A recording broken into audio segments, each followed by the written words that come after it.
প্রিয় ভাই বোনেরা, অনেক সময় আমাদের ভেতর থেকে অনেককে প্রশ্ন করতে শোনা যায় বা অভিযোগ করতে শোনা যায় যে সব কিছুই তো পূর্ব নির্ধারিত। আল্লাহ লিখে রাখছেন কি হবে না হবে, খুঁটিনাটি সব কিছু।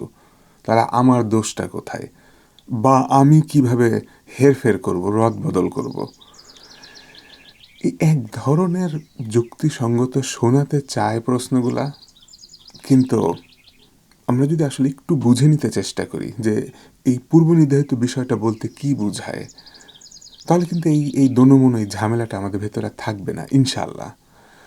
ভাই বোনেরা, মানে একদম খারাপভাবে, ঠিক আছে, এটা সরাসরি তুলনা হয় না, একদম ছোট করে হতে চায় না, কিন্তু খারাপভাবে সবচেয়ে ক্লোজেস্ট উদাহরণ বলতে, আপনি সিনেমা দেখতেছেন, টিভির পর্দায় নাটক দেখতেছেন, লেখক যেভাবে গল্পটা লিখছে ডেফিনেটলি সেভাবেই হতে থাকবে। আপনি যাই করেন এই পাশে বসে বসে, সিনেমা সেভাবেই প্লেটা হবে, চলবে।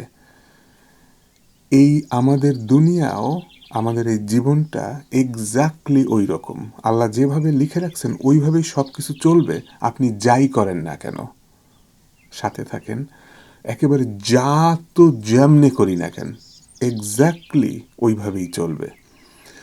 তাহলে বিষয়টা কি? বিষয়টা হচ্ছে আপনি মন মানসিকতা কি করতেছেন, কি ধরনের কি করার চিন্তা করতেছেন।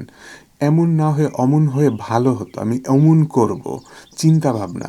এই দিকের বদলে আমি এই ক্ষতিটা করব, এই ভালোর বদলে আমি এই ক্ষতিটা করব। চিন্তাটা, এই অশুভ চিন্তা, শুভ চিন্তা, ভালো খারাপ ইচ্ছা, চিন্তা, এই জিনিসগুলা শুধু রেকর্ড হচ্ছে যে সিনেমাটা চলাকালীন সময়ে কিভাবে চিন্তা করা হচ্ছে। তাই প্লে আউট না, সব নিয়তগুলা কাউন্ট হচ্ছে। দেখেন ভাই বোনেরা, চিন্তা ভাবনা করে যদি বুঝতে চান, আমার মনে হয় হয়ে যেতে পারে। আর আমার উদাহরণের ভিতরে ভুল ত্রুটি থাকবে, কারণ কোথায় পৃথিবীর একটা লেখকের সিনেমা নিয়ে, গল্প নিয়ে কথা হচ্ছে, আর আল্লাহর আমাদের দিক থেকে এই বাস্তবতা, পার্থক্য আছে। কিন্তু বোঝানোর জন্য মনে হয় একটু চিন্তা ভাবনা করে দেখতে পারেন ইনশাআল্লাহ।